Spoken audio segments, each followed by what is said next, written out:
Tutti, benvenuti al nuovo tutorial della CISL del Veneto riferito all'emergenza coronavirus. Oggi ci occupiamo di vedere le novità e i riflessi delle novità del decreto Cura Italia rispetto agli ammortizzatori sociali. Abbiamo con noi la nostra esperta Elisa Ponzio del Dipartimento Politiche del Lavoro della CISL del Veneto. Ciao Elisa. Buongiorno Fabio e buongiorno a tutti voi che ci state ascoltando. Va bene, Elisa, con te vediamo un po', dicevamo, gli ammortizzatori sociali, no? Cioè quegli strumenti che aiutano i lavoratori nel momento in cui le aziende, le imprese si trovano in difficoltà rispetto alla quantità di lavoro da poter far fare i propri dipendenti e quindi hanno necessità di lasciare a casa qualche ora o qualche giorno i lavoratori. Ecco, rispetto alla situazione che viviamo in questi giorni qui, quali sono gli strumenti che vengono incontro ai lavoratori e quindi quali sono anche i messaggi che possiamo lanciare ai lavoratori che hanno un po' di timore in questi giorni rispetto al reddito, allo stipendio che arriverà dopo questa fase in cui sono obbligati a stare a casa. Allora, il governo ha cercato di dare delle risposte urgenti sia per l'impatto sanitario che sta avendo questa crisi sulle persone che per l'impatto occupazionale economico che la crisi ha. Il più recente decreto, quello noto come decreto Cura Italia, ha previsto una serie di ammortizzatori specifici, possiamo dire anche speciali, per l'emergenza Covid-19, che sono aggiuntivi a quelli già attivi e che poi appunto vado anche a precisare. Allora, ci sono alcuni principi generali intanto per tutti gli ammortizzatori, per questi strumenti di sostegno al reddito che sono stati introdotti. I principi comuni sono intanto la causale, cioè tutti questi ammortizzatori vengono dati perché c'è una sospensione o una riduzione anche di orario in conseguenza dell'emergenza Covid-19. La decorrenza per tutti è dal 23 febbraio del 2020 e i dipendenti devono essere già in forza il 23 febbraio 2020, anche se non hanno maturato anzianità lavorativa. Per tutti i lavoratori che sono in cassa integrazione o che utilizzeranno questi strumenti che poi descrivo, il trattamento economico è quello che di solito vale per gli strumenti di sostegno al reddito di questo tipo ed è l'80% della retribuzione media con tetto massimo ed è assicurata anche la contribuzione figurativa. Ecco, è importante ricordare che c'è comunque anche un massimale. E tra l'altro noi nel nostro sito della CISL del Veneto abbiamo anche pubblicato una tabella in cui sono proprio indicati i massimali per la cassa integrazione di vario tipo. Allora, Per quanto riguarda Elisa, allora questi ammortizzatori, no? Al di là della panoramica che hai appena fatto, ci sono delle differenze tra i vari settori, cioè nel senso i tipi di settori in cui il lavoratore presta il proprio lavoro, cioè c'è l'edilizia, industria, terziario, ci sono delle differenze, cioè l'industria ad esempio e l'edilizia che strumenti ha? allora, per i lavoratori dipendenti del settore industria e dell'edilizia c'è la cassa integrazione ordinaria per anche questa proprio specifica Covid-19, che ha una durata massima di 9 settimane, e comunque entro il mese di agosto del 2020. Tra l'altro questa cassa Covid poi non va ad aggiungersi a quella che già potrebbero utilizzare per altri motivi le aziende. Per le imprese che sono invece in cassa integrazione straordinaria o che hanno un contratto di solidarietà, c'è pure previsto una sorta di una cassa integrazione Covid-19 che sospende e sostituisce la cassa integrazione straordinaria. E questa è disponibile anche per chi sta utilizzando i contratti di solidarietà. Questo per quanto riguarda l'industria e l'edilizia. Per quanto riguarda invece il settore terziario, quindi diciamo tutti i servizi, il turismo, eccetera, cosa c'è di disponibile? Per questi lavoratori intanto va fatta una distinzione sulla base del numero dei dipendenti. Per tutte le aziende del settore terziario che occupano più di 16 dipendenti c'è l'assegno ordinario Covid del Fondo di Integrazione Salariale FIS, cosiddetto FIS.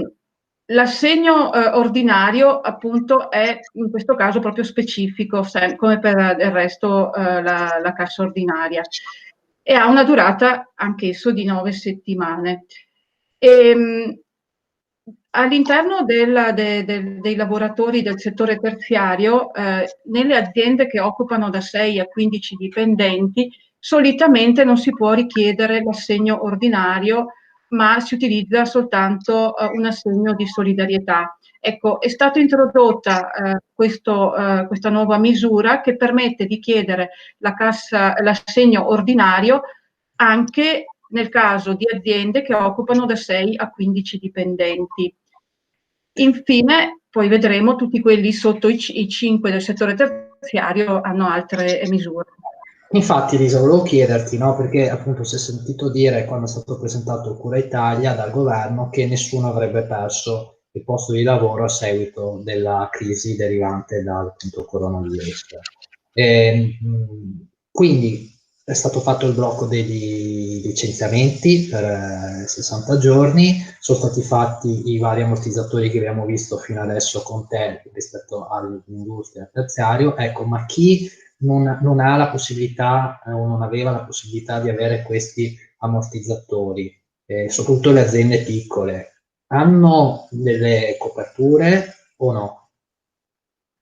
Le aziende piccole con meno di 5 dipendenti, oppure tutte le aziende che hanno più di 5 dipendenti, ma che non hanno accesso ad alcun ammortizzatore perché ne hanno già usufruito, hanno la possibilità di utilizzare la cassa integrazione in deroga. Tra l'altro è stata estesa con il nuovo decreto anche al settore agricolo, a quello della pesca e del terzo settore, compresi gli enti religiosi civilmente riconosciuti. E qui a questo tipo rispetto a questa cassa integrazione in deroga, in Veneto c'è già un accordo quadro regionale per cui le aziende stanno già facendo richiesta di cassa integrazione in deroga e a partire questo dal 23 febbraio, e proprio oggi è stato firmato in commissione di concertazione delle parti sociali il nuovo accordo di cassa integrazione in deroga, che poi verrà anche in giunta martedì prossimo e quindi verrà poi diffuso insieme a delle linee guida precise, che sciolti alcuni nodi dovrebbe consentire l'utilizzo di 13 settimane consecutive di integrazione al reddito per tutte le imprese che si diceva prima che sono escluse dagli altri ammortizzatori. Quindi la settimana prossima, quando avremo le linee guida, avremo anche la possibilità di dare ulteriori informazioni molto specifiche e precise anche a tutti i lavoratori e le lavoratrici che ce lo chiederanno. Quindi è confermato che tutti avranno una copertura in una maniera o nell'altra, grazie a questa cassa in deroga e agli accordi fatti anche con le parti sociali, quindi anche col sindacato, tutti hanno una copertura. Sì, poi ci sono anche i lavoratori dell'artigianato che possono tra l'altro dire essere... qualcosa?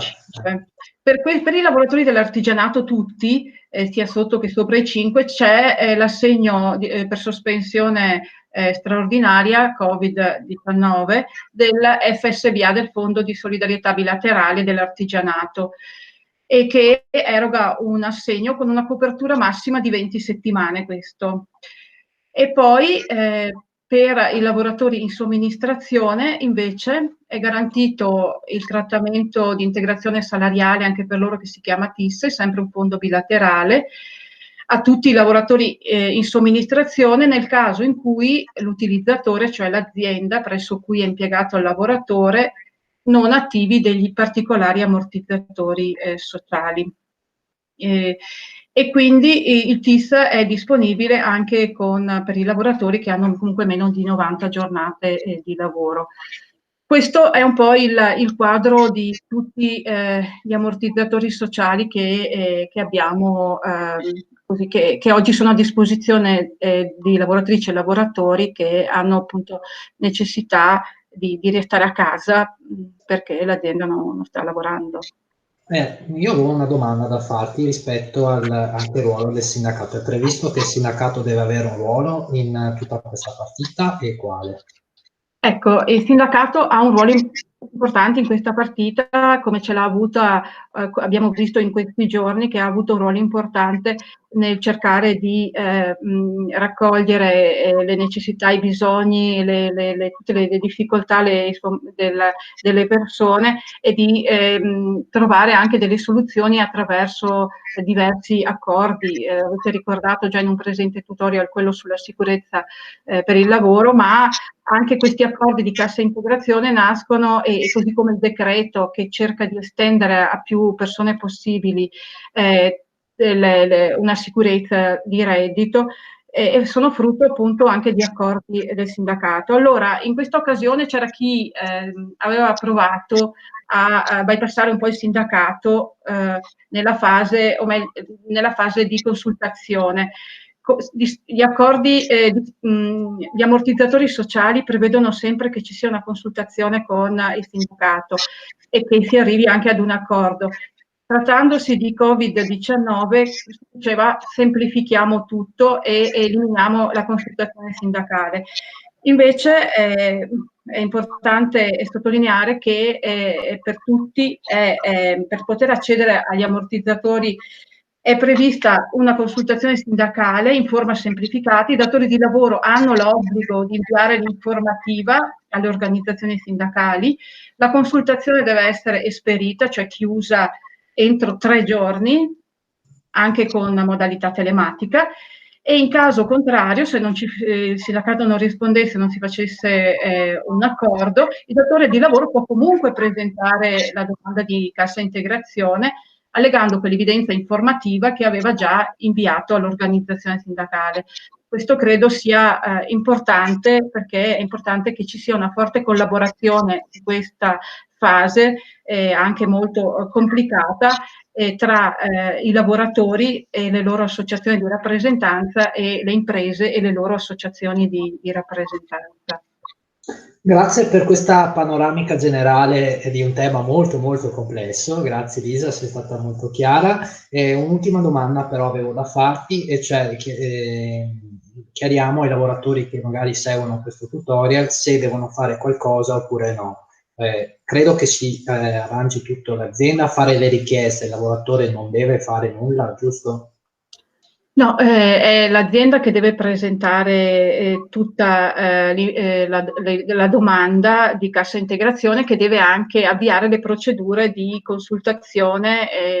Solitamente l'azienda conosce anche tramite le associazioni di rappresentanza, i consulenti del lavoro, dovrebbe essere in grado di avviare tutte le procedure. È chiaro che i lavoratori, qualora si trovino in situazioni particolari dove non riescono a capire cosa sta succedendo nella propria azienda, possono rivolgersi al sindacato, alla CISLA in questo caso, per poter avere dei chiarimenti e magari per essere supportati e per supportare l'azienda stessa, se magari è una piccola azienda e rischia di non cogliere le opportunità che ci sono. Grazie Lisa, perché mi dai il là per ricordare a tutti che c'è l'infoline della CISL del Veneto, proprio per dare risposte aggiuntive, approfondimenti e anche essere un punto di riferimento a chi ha necessità di informazioni o ha bisogno di esplicitare delle preoccupazioni. L'infoline è coronavirus@cisveneto.org. Oltre al fatto che abbiamo le nostre sedi territoriali alla quali telefonicamente o via mail è possibile riferirsi, abbiamo le sedi presenti in tutto il territorio del Veneto. Grazie ancora a Elisa Ponzio del Dipartimento Politiche del Lavoro della CISL del Veneto, un saluto a tutti voi e ci vediamo ai prossimi tutorial della CISL del Veneto.